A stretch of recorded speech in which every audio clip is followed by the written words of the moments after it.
টকাটো আৰম্ভণি যিসকলে 10,000 টকাটো ভালকৈ খৰচ কৰিব নিজৰ স্বামীৰ ব্যৱসায় আছে তাতে খৰচ কৰিলেও হ'ব ঘৰত হাল পাতিলেও হ'ব যিসকলে 10,000 টকাটো অলপ আগতে মোক বাইদেউ এজনীয়ে কৈছে কনকলতা বৰুৱাৰ প্ৰতিমূৰ্তিত মালা দিওঁতে বাইদেৱে কৈছে 10,000 টকাটো পালে মই এটা মোবাইল কিনি ল'ম এইটো নকৰিব এই 10,000 টকাটো যোনে ভালকৈ ব্যৱহাৰ কৰিব তেওঁলোকক এক বছৰৰ ভিতৰত আমি আৰু 25,000 টকা দিম 10,000 টকাকৈ আমি বিয়াৰ কাৰ্যসূচী আৰম্ভ কৰিম প্ৰতিগৰাকী গ্ৰুপৰ মহিলাই 10,000 টকাকৈ লাভ কৰিব এতিয়া আপোনালোকে ক'ব গহপুৰত কেতিয়া পাম হয় নে নহয় হেতু জানিব লাগে নে নাই গহপুৰত কেতিয়া পাব এটো উৎপল বৰাই মোক যিদিনাখনে মাতিব সেইদিনাখনে মই গহপুৰতো দি যাম মই উৎপল বৰা আৰু ৰঞ্জিত দত্তৰ পৰা এটা সময় লম যে বিশ্বনাথৰ বাবে এদিন আৰু গহপুৰৰ বাবে এদিন আপোনালোকক আহি মই চেক দি থৈ যাম আপোনালোকে চেক লৈ ল'ব কোনো অসুবিধা নাই কিন্তু এইটোৱে শেষ নহয় যেতিয়া 10,000 দিম বুলি কৈছিল বহুতে বিশ্বাস কৰা নাছিল পুৱা দিনাখনটো বিশ্বাস কৰিবই লাগিব কাৰেণ্টত শৰ্ট লাগিলে তো মানুহে গমে পাব কাৰেণ্ট আছে বুলি হয় নে নহয় গতিকে এইসকলে 10,000 টকাটো ভালকৈ খৰচ কৰিব নিজৰ স্বামীৰ ব্যৱসায় আছে তাতে খৰচ কৰিলেও হ'ব ঘৰত হাল পাতিলেও হ'ব যিসকলে 10,000 টকাটো অলপ আগতে মোক বাইদেউ এজনীয়ে কৈছে কনকলতা বৰুৱাৰ প্ৰতিমূৰ্তিত মালা দিওঁতে বাইদেৱে কৈছে 10,000 টকাটো পালে মই এটা মোবাইল কিনি ল'ম এইটো নকৰিব এই 10,000 টকাটো যোনে ভালকৈ ব্যৱহাৰ কৰিব তেওঁলোকক এক বছৰৰ ভিতৰত আমি আৰু 25,000 টকা দিম আৰু যোনে 25,000 টকাটো ভালকৈ খৰচ কৰিব তেওঁলোকক মই 50,000 টকা দিম মুঠতে লাখপতি বনাইহে এৰিম আৰু সেই কাৰণে এই 10,000 টকাটো পোৱাৰ সময়ত আপোনালোকক 3 দিনৰ এটা গাঁৱতে ট্ৰেইনিং দিব যে কেনেকৈ আমি টকাটো খৰচ কৰিব লাগে কোনো কথা নাই যদি মোৰ স্বামীৰ ব্যৱসায় আছে তাতো খৰচ কৰক নহলে নিজৰ ঘৰতে খাল আছে তাতে খৰচ কৰক ভাল কামত খৰচ কৰিলে আপোনালোকে দ্বিতীয়বাৰ তৃতীয়বাৰো চৰকাৰৰ পৰা সহায় পাই থাকিব অৰ্থাৎ প্ৰতিটো পদতে প্ৰতিটো খোজতে চৰকাৰ আপোনালোকৰ লগত আছে যে আমি কি কাম কৰিব পাৰো যদি আমি আজিয়ে গৈ মোবাইল কিনি দিলো তেতিয়ালে হাঁহে আৰু কণী নিদিব হাঁহটোৱে মৰি থাকিব হাঁহটোৱে কণী দিব লাগে নাই এতিয়া এই 10,000 টকাটো লৈ আমি বহুত মহিলাক যাৰ 3টাতকৈ বেছি সন্তান তেওঁলোকক এই আঁচনিটো আমি দিয়া নাই কিয় দিয়া নাই ঘৰত যদি 3টা বাচ্চাই আছে কেনেকে তেওঁলোকে প্ৰডাকশন কাম কৰিব উৎপাদনৰ কাম কৰিব জনজাতীয় লোকসকলক আমি 4টা দিছো বাগিচাৰ লোকক 4টা দিছো বাকি 3টা কাৰণ যিমানে সন্তান বেছি হ'ব দেউতাক মাকৰ দায়িত্ব সিমানে বেছি তেওঁলোকে উৎপাদনমূলক কাম কৰিব নোৱাৰিব আমাৰ আঁচনিটোৰ লক্ষ্য হৈছে যে আমি আপোনালোকক আজি 10,000 টকা আপোনালোকক দিম আৰু আপোনালোকে অহা এক বছৰ এই 10,000 টকাটো সৎ ব্যৱহাৰ কৰিব কোনোবাই হালত দিব কোনোবাই গিৰিয়েক বা স্বামীৰ ব্যৱসায় আছে তাতে 10,000 টকাটো দিব কোনো আপত্তি নাই বেয়া কামত খৰচ কৰিব নালাগে ভাল কামত খৰচ কৰাত কোনো আপত্তি নাই ঘৰত যদি মোৰ বাগিচা আছে ক্ষুদ্ৰ চাহ খেতি আছে তাতো লগাই দিয়ক কোনো অসুবিধা নাই হালত কৰক মুৰ্গী কৰক কণী কৰক ব্যৱসায় কৰক এক বছৰ পিছত আমি আপোনালোকৰ ঘৰে ঘৰে আহি পৰীক্ষা কৰিম আমি আপোনালোকক সুধিম যে আপোনালোকে টকাটো ক'ত ব্যৱহাৰ কৰিলে যিসকল আই মাতৃয়ে এই টকাটো সৎ ব্যৱহাৰ কৰিব অহা বছৰ তেওঁলোকক আমি 25,000 টকাকৈ তেওঁলোকক আমি আগবঢ়াম এই 25,000 টকাৰ 12,500 মই বেংকৰ পৰা আনি দিম 12,500 চৰকাৰৰ পৰা দিম চৰকাৰৰ টকাটো ঘূৰাই দিব নালাগে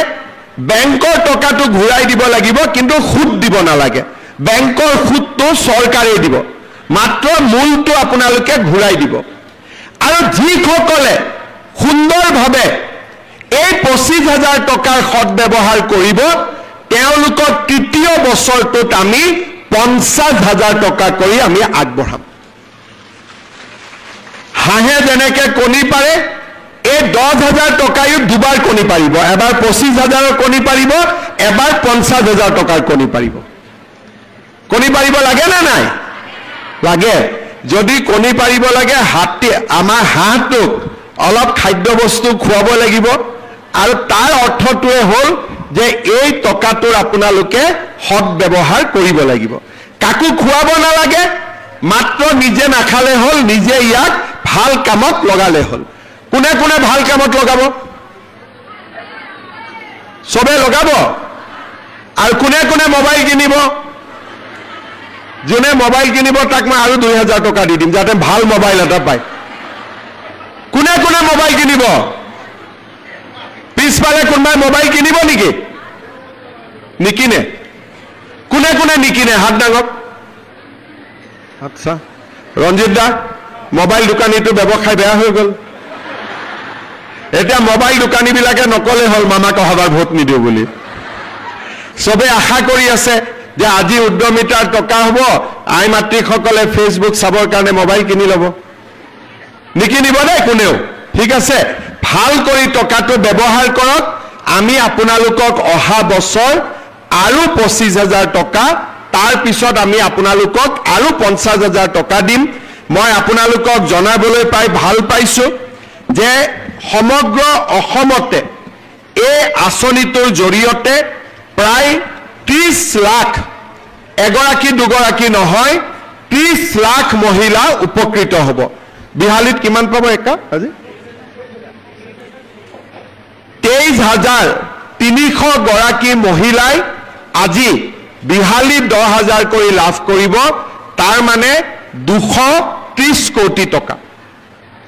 মোৰ ঘৰত আহোঁতে 10,000 লাগে কিন্তু যদি 10,000 আৰু 23,000 পূৰণ কৰি দিয়ে 230 কোটি টকা আজি বিহালী সমষ্টিত আপোনালোকে 230 কোটি টকা লাভ কৰিব আমি সকলোৱে যদি টকাটো হিচাপ কৰোঁ এজনৰ ঘৰত 10,000 আহিব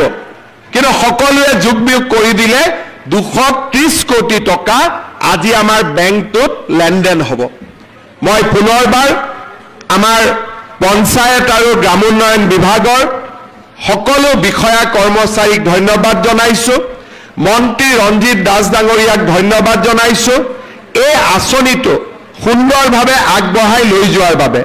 মই আপোনালোক সকলোকে অনুৰোধ কৰিম আমাৰ মন্ত্ৰী ৰঞ্জিত দাস আৰু ডিপাৰ্টমেণ্টৰ বিষয়াসকলৰ কাৰণে আপোনালোকে এটা ডাঙৰ হাত চাপৰি বজাই দিয়ক আমাৰ এই আঁচনিটো বিহালীত প্ৰথম হ'ল আৰু বিহালীত এই আঁচনিটো ৰূপায়ণ কৰাৰ বাবে মই আমাৰ সাংসদ ৰঞ্জিত দত্ত আৰু বিধায়ক দিগন্ত ঘাটোৱাল ডাঙৰীয়াকো ধন্যবাদ জনাইছো এটা দীঘলীয়াকৈ হাত চাপৰি বজাই দিয়ক তেখেতসকলৰ কাৰণেও আপোনালোকে যিমানে উৎসাহ দিব আমাৰ মানুহে সিমানে দুগুণ উৎসাহেৰে কাম কৰিব আপোনালোকে আমাক যেতিয়া আশীৰ্বাদ কৰে আমাক আপোনালোকে ভোট দিয়ে তেতিয়া আমি আপোনালোকৰ কাৰণে দুগুণ উৎসাহেৰে কাম কৰাৰ বাবে চেষ্টা কৰোঁ আপোনালোকে আশীৰ্বাদ দি থাকিব যাতে অনাগত দিনতো আপোনালোকৰ কাৰণে আমি এনেকৈ কাম কৰি গৈ থাকিব পাৰোঁ আমি এখন নতুন অসম নিৰ্মাণ কৰিব পাৰোঁ আৰু আমাৰ অসমখনক আগুৱাই লৈ যাব পাৰোঁ বিহালীত আমাৰ সমজিলা হ'ল খুব কম দিনৰ ভিতৰতে বিহালীত আমাৰ ৰেভিনিউ সাৰ্কুল এটা হ'ব গৈ আছে ইলেকশ্যনৰ সময়ত মই 100 কোটি টকাৰে বিহালীৰ ৰাস্তা ঘাট বনোৱাৰ প্ৰতিশ্ৰুতি দিছিলোঁ 50 কোটি টকা মই মুকলি কৰি দিছোঁ আৰু কম দিনৰ ভিতৰতে আৰু 50 কোটি টকা মই বিহালী সমষ্টিলৈ মুকলি কৰি দিম বিহালীত নতুন কলেজ হ'ব আৰু ইলেকশ্যনৰ সময়ত মই আপোনালোকক কৈছিলোঁ যে ৰেলৱে ষ্টেচনত ৰেল ৰখাব লাগিব তাৰো কাম মই কৰি আছো ভগৱানে কৰিলে সেই কামো আপোনালোকৰ হৈ যাব অৰ্থাৎ যি কথা কওঁ সেই কথাবিলাক আমি পূৰণ কৰোঁ কংগ্ৰেছীয় মানুহবিলাকে মোক মাজে মাজে কৈ থাকে এই হিমন্ত বিশ্ব শৰ্মাই সপোনত যি দেখে তাকে কৈ থাকে আৰু সঁচা কথা মই সপোনত যি দেখো ৰাতিপুৱা তাকে বাস্তৱত ৰূপায়ণ কৰাৰ বাবে চেষ্টা কৰোঁ সেইকাৰণে যিবিলাক কাম কংগ্ৰেছে অসম্ভৱ বুলি ভাবে মই তাক সম্ভৱ বুলি ভাবো কাৰণ মই বিশ্বাস কৰোঁ আমি সকলোৱে লগ লাগি আমি আকাশো চুব পাৰোঁ যোৱা কেইদিনমান আগত এডভান্টেজ অসম সন্মিলন হৈছিল 5,25,000 কোটি টকা অসমত বিনিয়োগ হ'ব আমাৰ ল'ৰা ছোৱালীয়ে কাম কাজ পাব আৰু মই সেই সন্মিলনতে কৈছিলোঁ যে অসমৰ 40 লাখ আত্মসহায়ক গোটৰ সদস্যসকলক যদি আমি ভালকৈ উৎপাদনমূলক কামত ব্যৱহাৰ কৰিব পাৰোঁ অসমে এক নতুন দিগন্তলৈ গতি কৰিব আজি আপোনালোকক আমি 10,000 টকা ব্যক্তিগত ৰূপে দিছোঁ কিন্তু গ্ৰুপৰ জৰিয়তে আপোনালোকে যি লোন পাব লাগে ৰিভলভিং ফাণ্ড পাব লাগে এইবিলাকো আপোনালোকে পাই থাকিব অৰ্থাৎ এই আঁচনিটো পোৱাৰ কাৰণে আপোনালোকৰ সহায় হ'ব কিন্তু তাৰ লগে লগে আপোনালোকে আমাৰ গ্ৰুপবিলাকৰ জৰিয়তে বিভিন্ন ধৰণে আপোনালোকে সহায় পাই থাকিব আমি অসম